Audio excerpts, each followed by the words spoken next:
Welcome to the Artistry Creates the World. I'm with Ade Bunmi. Okay. I've been practicing for the last 2 minutes. Yo, what's up? Thank you for so much for coming by. She was in Kim Ford's. Help me. Don't move away. So they want to see you in the camera.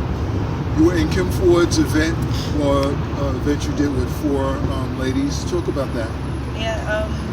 She had an art show called Say My Name, Newark, where it was an all-female or women art show artists, which had worked on kind of the abuse done to women of color in terms of like police brutality, domestic violence, mental abuse, just talking about women in abuse in different forms. Under the hashtag Say Her Name. It was really good. And I enjoyed it. Everybody spoke. It was pretty intense. Yeah. It doesn't have a lot of views, but it's pretty intense. If you go back and you revisit it, but I think people are going to really get a lot of that particular interview in the future. Talk about the work that you do and what you did, your piece in that particular Say Her Name for that exhibit.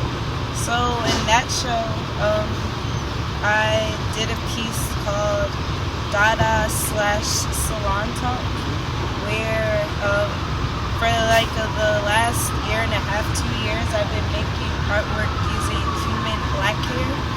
So for this particular piece, I took locks, and they were kind of, I guess, stabbed into the wall in a erect form, going all the way up the wall, from floor to ceiling, so about 15 feet high. And there was a salon chair there with the audio piece that was... Which I sat on when I came to the exhibit. She was like... No, you can sit on it. You told me to get off. No, well, you had your your coat there. She was like, yo, that's my aunt. I was like, sorry. No, I'm sorry, but the art, and if you look at the interview, you'll see the art in the background when you speak. Yeah. Go ahead.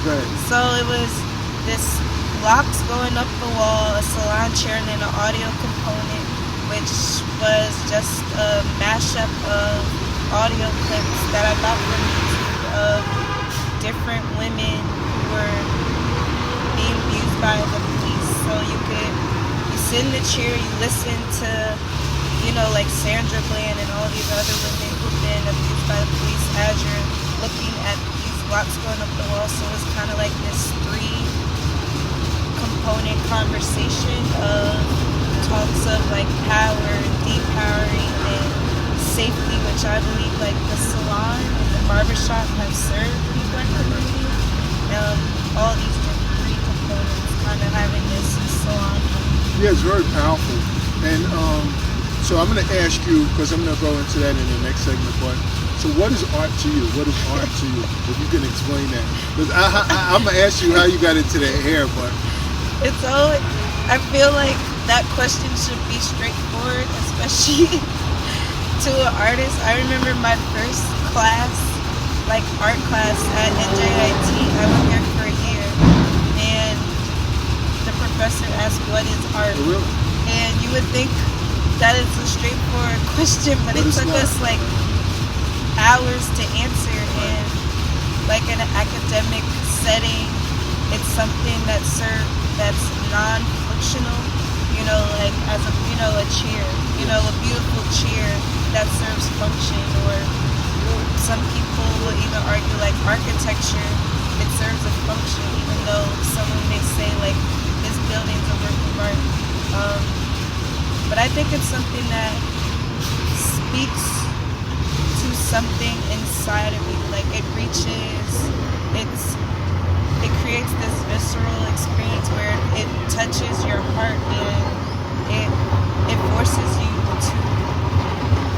to think critically about yourself, your place in the world, about the world in general. Something talking about fine art specifically, Well, not. I mean, art in general, however you see it. Well, I guess like for me, being a fine artist, something